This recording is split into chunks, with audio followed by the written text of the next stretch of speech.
The Matrix blew everyone's mind with VFX, and they're like, let's make a sequel. Did they blow our minds? We're going to talk about it. Enter the Matrix. Hey everyone, welcome back to AsArt with Nick and John. This is the second in a three-part series where we are breaking down the visual effects from the first initial trilogy of the Matrix films. Obviously, coming out later this month in December of 2021, we're getting a new Matrix film that at least John, myself, is excited about, and we'll see if both of us are excited about the rest of the Matrix films, but we're jumping to visual effects here. So Nick, go ahead and lead us in with all this stuff. What happened to bullet time? What happened to bullet time? That's what I want to know. The thing that made the Matrix great was bullet time, and there was no bullet time. Not one bullet time shot, it looked like, in this movie. Yeah, it's interesting. So and this is obviously a little bit of backstory. We're going to focus on visual effects, though, but you can imagine how this would affect the visual effects. So first Matrix film, really under the radar. Warner Brothers did greenlit it. They did finance it, but it wasn't much financing. If you guys haven't seen our first review of The Matrix, where Taylor, one of the AsArt crew, hadn't really seen this movie before, at least very much. We were talking about, she had never really seen it, her reactions, but we were saying, like, yeah, this kind of slipped by the radar for Warner Brothers, and then this was so successful that the second and third ones had a much bigger budget, but it had much more oversight. And so with more money comes more responsibility, and okay, the cool Spider-Man. Part is, I actually didn't even mean to do that, but I guess I did. But the cool thing is they were able to push the envelope, and you can tell they set out to do some things here, but sometimes they did some really cool creative problem solving with the original bullet time. Like they went to the big visual effects studios, like, hey, how do we get these crazy movements around these characters? And the solutions from the best visual effects studios at the time weren't going to probably cut it. So they came up with that bullet time solution of all these different physical cameras taking a picture at the same time. And when you play back them sequentially, you get this cool camera arc. Yeah. Well, they didn't really approach that the same way in here. They're going more full on digital double type stuff 3D. In some shots here. Yeah. Which even in 2021 looks pretty darn good, but in the original, it was real film stills of real people and real clothing, especially, which Nick and I are going to get into. And so it looks real because it is real with real lights and real sets. So Nick, what were your thoughts when you were looking at this stuff? And obviously the first scene that people think of is the Mr. Smith double fight. And this is the one that Nick and I thought of before we even watched this again. Yeah. And maybe that's where we start this whole thing. Well, before we even start there, we can talk about him flying at the beginning of the movie. He flies and he does there's like a slow, like it's in slow motion, or is he moving in slow motion and the camera's going? I don't know what's going on, but something's happening where they're like turning around him and he's like, Superman, and then he shoots off, you know what I mean? Because he's looking for the Oracle. But before we even continue, John, this takes place in a computer simulated world. So like we can't take into account real physics, right? I know it's supposed to replicate real physics, but technically it can do whatever your mind wants it to do. So maybe Neil's like, I kind of want a floaty coat, you know what I mean? Or, maybe, whatever he's picturing in his head with his, Neo, disrupting the code. The one was saying, I kind of want a floaty coat. Neo, the one, the savior of the digital world, like I kind of want a floaty coat. The savior of the digital world. I love that statement. But anyways, then it leads to the big Mr. Smith fight where there's like 50 Mr. Smiths. Well, I was going to say about the flying, all the flying shots for the most part, when it's like close up on him, where you kind of see his head and going back, the regular Superman type flying shots you think of, those always look weird to me in most like superhero type flying shots because you can tell they're just kind of suspended and they're doing their visual effects stuff there. I don't think that's even specific to the Matrix that it looks weird. I think it's just kind of especially around how that time. Those shots kind of, especially that time period. But I mean, even Spider-Man looked good when he's swinging around the city, though. That's Spider-Man more dynamic, though. So, I feel like good. They just kind of frame up Superman and they frame up Neo here, and it's it's kind of, whereas Spider-Man's more dynamic. And Spider-Man doesn't have a cape. He has like a tight suit on, and you don't even see it. It's probably like the most ideal person to have as a CG character. Like, just like a tight suit, you know what I mean? Like, And that's one thing that I kind of felt I was not lacking, but I felt like I thought there would have been more of the, not flapping of the But it was clothing, in but slow motion. That's the thing. It's oh, weird. in the It's shot just that funky. you're thinking of. Yeah, Okay. it's just always funky because when it really stands out, even when the 3D stands out, it's with the slow motion shots. It's just almost like, hey, look it's 3D. Like, it's like so obvious because it's 3D. Like when it's just going normal speed, it's not as bad because you get some motion blur and stuff. But then it goes, it's like, ooh, that looks 3D. And this is one thing that I might as well mention up front because I feel like we're going to be talking about and referencing quite a bit through is I feel like they're making challenges for themselves. Say, hey, look at what we did here. I don't think they did that on purpose. It's like, No. hey, I think in the first movie that they were like, a lot of times with the bullet times, like this is a mind over Matrix moment where they're able to slow down time. They're able to force this moment, through their bending the rules of the Matrix. And so I feel like that's kind of what they're talking about. Like, hey, Neo's so fast in this. This is what this looks like to him, even though to us it's running at real time. And I don't know if that's what maybe that's what it's supposed to have us think when they're showing us these slow motion moments. But these moments that we're going to get into are so surreal and so unrealistic in certain things that they're going to look fake to us no matter what. So is it the visual effects that look fake, or is it just that it's such a unrealistic thing to our eyes that it's going to feel fake no matter what? But there are going to be things that we're going to talk about to where in present day, would they look way better, or is it just the scenario? Yeah. So that'll be interesting to talk about as we It's funny because like anime comes to mind with the action scenes, and what makes anime work when the character's so fast, like it's like like the character's so fast and the way it moves. It's like the dramatic angles with the cameras and stuff, right? It's like the way the speed moves and stuff around, and it's so hard to translate to film. You know what I mean? Like anime's in its own world when it comes to stylized, but it's a lot 2D. more abstracted in anime, Yes. isn't it? Or no? Yeah, and I think what's happening here is because you just get like a camera pan basically in slow motion, and it's so wide. It really is pretty wide of a lot of these shots, which is cool because you see the scope of everything. It would probably look cool if it was like a game cinematic or something like that, and there's trolls and stuff, and it takes place in that world. But you know what I mean? Like it's already stylized for that. But like because it's the real world in our minds, or whatever, something just feels off with the 3D stuff. And don't get me wrong, it's incredible. What they did was incredible for the time, and it still holds up pretty dang good. Like it still holds up pretty good. It's just the slow motion shots just shows its flaws, I feel like. Even though that's the highlight of it. I would say 95, 97% of it holds up extremely well, even to most visual effects. Yeah. You take the very best shots we get in 2021, like the very best of the best. Yeah, it would make sense that this stuff now looks better. But I would say the vast majority of visual effects shots we get now, these look just as good, in the context of the rest of the shots we were getting in this movie that we just watched. There's a few where I think they could maybe do a little bit better, but gosh, I don't feel like it really detracts from the experience that much. No, it doesn't take away from the fight scene. And the thing that bugged me too was the weight of the characters. And I don't know if it's because he's a super powered, Superman or what, I don't know what like his skill sets are, but he feels so weightless. And like for me, I always want to add weight to stuff to make it feel grounded and real. And there's so many times where it just feels so weightless, which I know is a thing. And if, even like the string techniques they use in Kung Fu movies and stuff like that. And I know it's a stylized thing, but I think when you see it in 3D and it's not in the context of I don't know, it just feels so weightless at time. Like but it can also show his strength. Like he's so amazing. He's just like, weightless. Well, those were two different things that you were saying that I thought were interesting too. So that weightlessness bothered me more. And we've talked about, if we go on, like, we haven't gotten season 2 yet, but season 1 of The Witcher, we talked about the weightlessness of some of the wire work, when he's getting pulled up with wires. Obviously they take the wires out. When he's getting pulled back by a monster or whatever, it looks kind of weird that he's weightless for this moment. When they're doing the fight scenes and it's not a digital double, the wire work was more distracting to me there than the 3D weightlessness. But then in that regard, the weightlessness was kind of at least even. If there was some weightlessness in 3D, at least it was kind of on equal footing with what was happening with the wire work.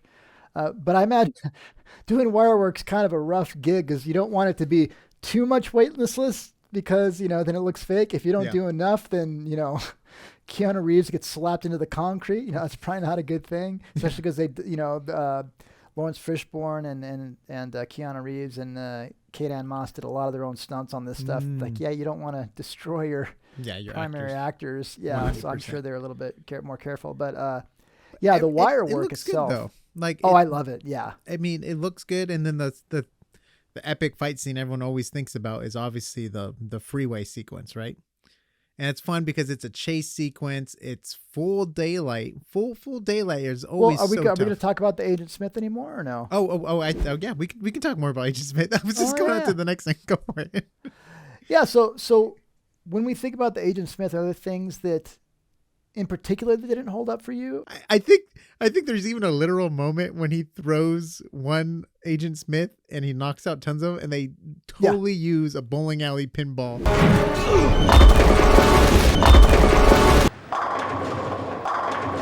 Yes, yeah. Like which is Looney Tunes going on here, buddy. Yes, it was a lot of people rip on that. It's it's just a silly, funny thing they did. I mean, in hindsight, should they have done that? I don't know. I just think it's so funny because it's so deep with the metaphors in this movie. Like, do you have a choice? Choice is everything. You don't have a choice. Blah blah blah. It's like so deep. Every time Neo steps in and he meets someone new, it's like some deep thought that they have to tell Neo all the time. But then all of a sudden, it's like, oh, strike! Yeah, it's pretty funny. Give him a turkey. That's three strikes in a row.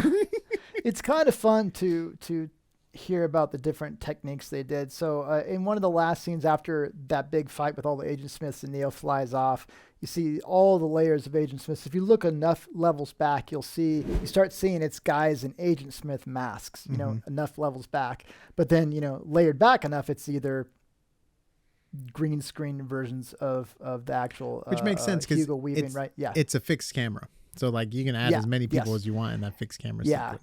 But it's really smart filmmaking, and it's really well. I mean, you see so many of them coming in, and it's really, really neat to see that type of stuff. And the big thing, Nick and I talked a little bit about this, is the digital doubles do look really, really good, especially for how aside from the slow motion scenes, which I think are really the only moments where you really are able to pick up it apart, because that's the only time it lingers. So remember, the average visual effect shot is about 3 to 4 seconds. So that's a moving shot. Those slow motion shots are longer than that, and it's moving really slow. So you're able to pick that apart a lot more. But again, I think they were just like really confident in what they were doing, especially for the time period. Remember, this is 2003. They're like, yeah, go ahead, take a good look. This is really, really cool. And they're doing 2 movies at this time too. Yes, and they had the budget to do it as well. But so that means really a heavier workload on the artist too. Yeah, we'll get into that as well. That's actually remind me to talk about that a little bit. John, remember to talk about that. No, sorry, go on. I was joking. I think the only thing that Nick and I were talking about that maybe didn't hold up perfectly, and I still thought it was beautiful, was the claw simulation in the slow motion shots. Just looked a little bit and stiff. It's only because it was slow motion. And it was only because it was slow motion. You get so much time to look at it. Like at this time, 2003, what that was Return of the King. You have a 3D doubles of Sam rolling down Shelob's back and and blending in with the character, but the fabric's moving so fast. It wasn't like it's a slow motion. If it was a slow motion of Sam rolling down the back, you would have saw mistakes with the spider. You would have saw mistakes with the cloak, the sword, and who knows what other mistakes you would have seen. Yeah, that blend for that digital double shot for Sam and then in that Shelob fight was probably, I think they said over just a number of frames, the blend, and then the shot was probably a second long. It's so quick. Whereas here and again, the job they did is amazing. It's crazy because remember the first movie, I think they had a few outside studios doing the majority of work. And after that, they're like, all right, we're going to do the second and third movie back to back. We're going to make our own studio, ESC, Escape Studios. And it's going to be Warner Brothers creative visual effects studio. And we'll see if we can keep it going after the Matrix movies. We're going to make it for these movies. And they put together like a crazy high-end studio and did some of their own technology just for these movies. And what they did in such a short amount of time was pretty insane. Yeah. Especially considering we got The Matrix 2 and 3 the same year. I wasn't a fan of the twins going into code. I don't know. It just going invisible and stuff. Yeah, it was just weird. Like and I get like you only could do so much anyways with it and stuff. I think it was a beautiful shot though when he jumps and he kind of sits and then he enters the car. Like that, Oh, yes, that was yeah. probably my favorite shot with him. But all the Yeah. other ones are just so weird. Like when they're just walking outside the car and just like, I'm just like, what is going on here? It's just There's so some weird with fun. pacing.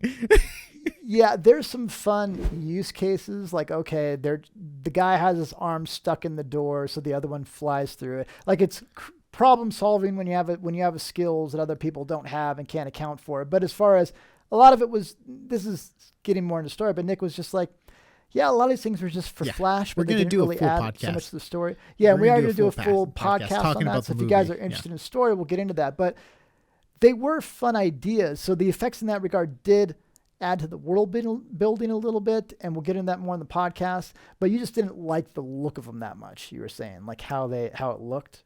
Yeah, it was just funky when they went into the Matrix invisibility mode or transparent mode. It just looked weird, and it's tough though because then you're going to a double and you're doing like a weird render effect, and it's obviously not something you're used to seeing. And I was just like, it's not the prettiest looking thing. Like I get it, like it works for the movie and stuff, but it's not like, ooh, it's not like Predator cool. Like Predator looks sick. Like when Predator does the invisible thing, like I'm like, dude, I want to replicate that. No one replicates this technique. Like everyone replicates Predator, no one replicates this. Like I'm just saying, like there's like a difference between invisibility cool. This is just like I don't know. It's just weird. It's just weird. It just was weird. And I think what made it even more weird is they had like the dreads. So like when their hair would like all of a sudden it would go psst, like electric, and they would just like float randomly. I'm like, okay, Mazeus. What's the character's name? Yeah, Medusa. Did you say yeah. Mazeus? I was gonna say Medusa. I just couldn't remember. Medusa and Zeus. Mazeus. Okay, Greek, Mazeus. Greek like man. that. What can I say? All the Greek lore and Awesome. mythology. But yeah, it threw me off. But let's talk about the weapon scene. Did you like that fight when he's like, he's still human? He bleeds. I thought it was fun because you got a lot of gunplay in the first movie, but you didn't really get any weapons. And I thought it was kind of a cool jump into like a different time period where it's a different type of combat. You got a lot of hand to hand in the first one. You got a lot of gunplay, but in this, that was a whole different take on things. I just thought it was fun. Like you got a lot of things you don't like, size and things like that, and these big, hammers and swords, and like, wow, like that's stuff you don't think you would get in a Matrix movie. The characters aren't in any dangers with gun in this movie. The guy unloads, I don't know how many rounds on the car. He doesn't hit them once. Just because you're in the Matrix doesn't mean you're a good shot. All right. Well, I mean, do they download like the stormtrooper mod? Like, teach me how to shoot like a stormtrooper. Like missing everything. Oh, it's so awesome. Yeah, because that car is like bullet. Like you would have think one bullet would have got through and hit them in the leg, but they're like perfectly fine. Everyone's fine. I swear there's a shot in the freeway sequence where we're going to get to in just a second where a shot hits the door right on the other side of the door where Trinity's on the other side and she doesn't get shot. I'm like, what is this, Pulp Fiction, where all the bullet holes are right on the other side of them, but somehow they didn't magically get hit? I'm like, I don't know if that makes sense, but yeah, it's hilarious. The freeway sequence, visual effects wise, I think is one of the sequences that holds up extremely well to me. Even the slow motion sequences where they look a little bit weird, I think it's just because it's slow motion. Except for when he jumps onto the car to jump again. I still liked it. The weight of it's good and everything, but it's just so weird how puffy his jacket is still. It just looks so, it's just like, it always throws me off, and I get it's probably physically correct and all that, you know what I mean? Like with physics and all that stuff. But like, I love the weight of it, how he like crushes the car to jump off. Like I love the animation timing, but there's just something with the silhouette of the suit that just looks so funky to me, but it worked out. It totally worked out.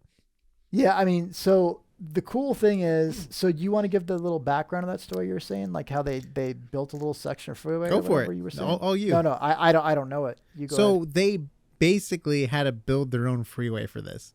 And they like took, I just remember watching something on this. I don't even know. I haven't watched this video forever, but I remember them building like a full freeway set, and they had cars going left and right. And they would basically, it was almost, I don't think it was like a track loop, but basically it was like a thing where cars can drive off and drive back on constantly kind of thing. So they can have the illusion of this freeway going on forever. It was like in the middle of nowhere that they built this, and they were able to film there, and which works out. I would have hated for LA or New York to have to be shut down for that long because of a freeway action sequence. But yeah, I mean, you can tell that they took all the steps necessary to make it look good, because Mm-hmm. if you look really, really, really close, not in the way that you would ever if you were just enjoying the movie, you can maybe pick out what cars are real and what cars aren't. But usually it's because you know which ones are getting close to the characters and which ones aren't. But if you're just enjoying the movie, you're never going to notice. But the cars blend in pretty darn well overall. Especially when she's going backwards. Oh my gosh! I mean, but it looks so cool as far as I'm just saying it blends in really well. Yeah. Oh yes, With yes. her going backwards. It looks great, and again, it goes back to what Nick was saying about the Mr. Smith fight and wait, Mr. Randall, yeah, the Agent Smith fight and Mr. everything Smith. like that. I know Mr. Smith. I'm like, that's not right. Mr. Smith goes to Washington or something. Yeah. Where everything's fine if it's going at regular speed. It's only when they slow it down it starts to break down a little bit. Yeah. But I still like those slow motion moments. They're still memorable and they're still fun. They just look. I'm a happy little they bit tried. weird. Yeah. Because if not, we wouldn't have got anything new or different out of the box. Sometimes you hit it out of the park and it's a home run. And sometimes you stumble a little bit, but it leads to a better solution for it for next time, kind of thing. And I think they still made some very memorable moments. yeah. I mean, everybody still remembers that shot in the Agent Smith fight where Neo's, balancing on that rod pole and he's running around and hitting all the Agent Smiths. Like I don't know if they circle. remember it for the best reasons, but they do. Yeah, do I mean, remember but it's still a memorable moment. It's like that's a cool sequence. the whether exploding it flawless. trucks. Yeah, I mean and so in this sequence we're getting to a shot like it's so. The exploding truck where the semis are going towards each other is a really, really cool shot. And Lawrence Fishburne did awesome with all the wire work. I think he's one of the better people when it comes to all these fight sequences. But when those semis hit each other and you see all the crumpling, it's kind of like in the first movie when that helicopter, I think, hits the glass and all the glass, you can see the shock waves kind of hit before it starts breaking. It's kind of the same thing here, but just having it amped up in that way was like a really, really cool scene. It just looked really, really cool. And then when he picked them up, it was like they were like rag dolls almost. That was the one shot that really felt the weirdest weight to me. And we'll get into this shot a little bit later with Trinity falling from the roof. Is just that I like how he grabbed them a little bit, because if he would have just grabbed them the way he grabs Trinity later, they would have splat like the girlfriend and the boys, where he also wasn't going as fast, right? Yes, I mean, he was moving pretty darn fast. I mean, he wasn't super Saiyan mode yet. You know what I mean? But yeah, the way he grabbed them and the weight shift and things like that did look a little bit weird.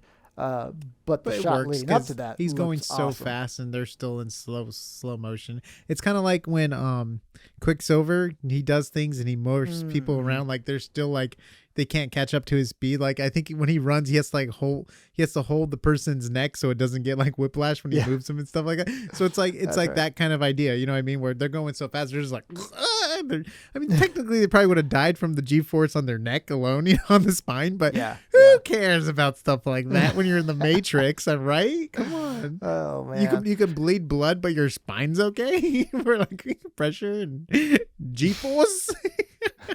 And then we could talk about the last scene where so he has a choice, which I can't wait to talk about his choice in our podcast, by the way, guys. Yes, go over to AsArt. I have some fun things to talk about in the movie overall, just with plot holes and funny stuff like that. But he chooses the left door, which was already predicted he would shoot anyway. So he's flying out at maximum speed.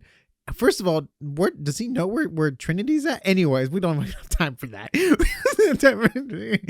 But anyway, so she's falling in slow motion, right? And it's like awkward how slow she's falling. Don't you think? Like, to me, I was just like, okay, this is I don't care if she's gonna fall and hit the car at this point. Hey, like, this is taking man, too long. hey. It was taking so long. Like literally taking so long. Like after so many rounds of bullets, one finally hits her, and it's just like there's no other bullets that hit her though. Okay, And then, like, I get what you're talking about. Yes, it's just like before she got shot. You're talking about. Yeah, it went on for like 20 minutes. Let's check the time, because he was still talking to the dude when she jumped out of the window, right? Well, the funny thing is we had already seen that scene in its entirety a number of times. If that was the first time we had seen it, maybe that wouldn't have felt that long. We had already seen that scene basically in its entirety from the moment she went out the window a number of times. Half of the movie's her falling. That's not correct, but I get what you're saying. But yeah, so it did drag on a little bit. I didn't mind it, but yeah, it did go on for a while.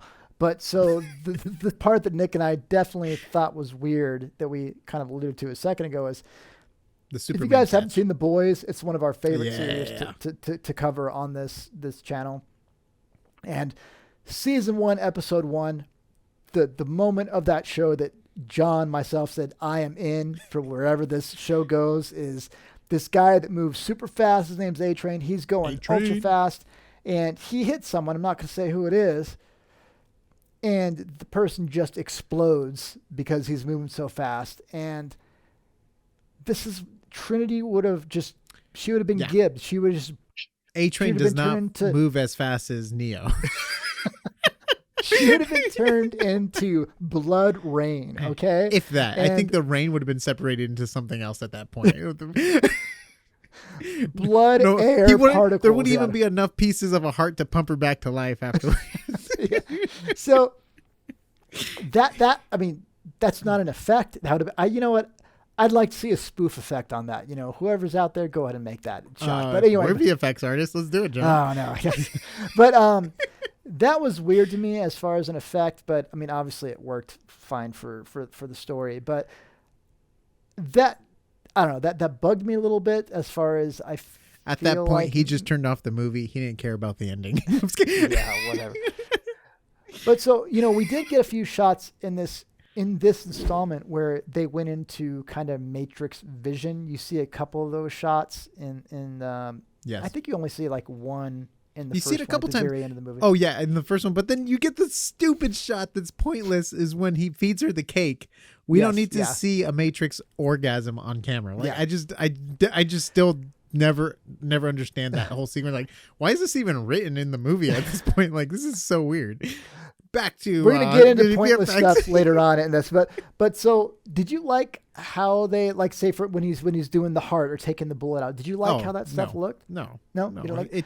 Took me out of it. It just took me out of it at that point. And I get what they're trying to do. Yeah, but there's just something about 3D. You know, there's just something about 3D in the space. I think it's very similar to that transparency effect I was telling you about too. And I think it's just it makes the characters feel so twins, hollow. Yeah, talking about. And I think, you know, just by going off my memory, I think it makes them feel a little too hollow.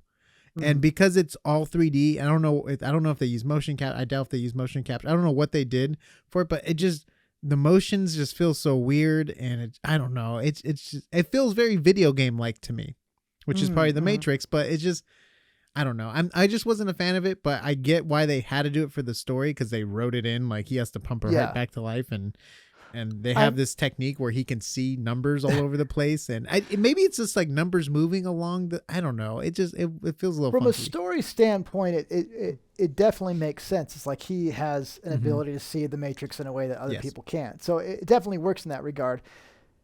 I'm glad they used it sparingly. Like if they used it way more than this, it would have fell apart. I mean, maybe they didn't need to be as on screen quite as long as it was, but they used it sparingly enough to where it didn't bother me. It's not my favorite effect, but I don't mind the couple of times they used it. Like the whole cake scene, they didn't really need that. The Wachowskis are kind of infamous for throwing in kind of just. When did they do that in the first one? Scenes. Well, they throw in like a rave orgy scene in every movie just because they want to, you know. Oh, I guess when they go there, but that. The one in the Matrix is not as intense as the other one. Anyways, back to VFX. Well, anyway, but I don't mind these. Come over to our Matrix podcast because it just reminds us of what Neo's power is, and the effects are serving that part of the story. Yeah. So I feel like it didn't take us out of it in that regard. Any other major things that we really got in this that we didn't in the other ones? Like I feel like one of the big departures is, like you said, bullet time wasn't really a factor in this, and they did make big steps forward in other things. Like they had bullet time-esque things. Yeah. It was just used in a different way. Like the whole. They should have did it like a couple shots though. Kind of a bullet type thing. Yeah. It's just. What's that? They should have did a couple bullet time shots.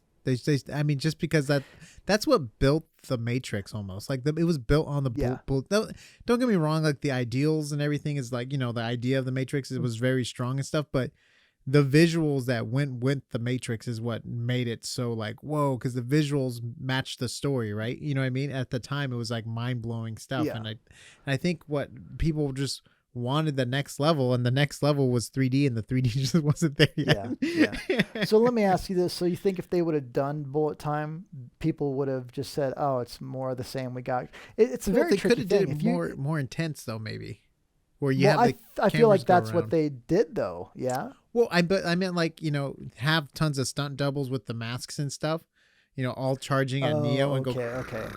It's still that same very basic camera move. Yeah. But I don't know. I feel like that's kind of what they did. But I get what you're saying. Yeah. Yeah. But I mean, maybe they ended up. Yeah. And who knows? Maybe it was just so much work. Oh, you're still wanting a real physical camera move. Oh, because I think that looks better than the 3D stuff, hands down.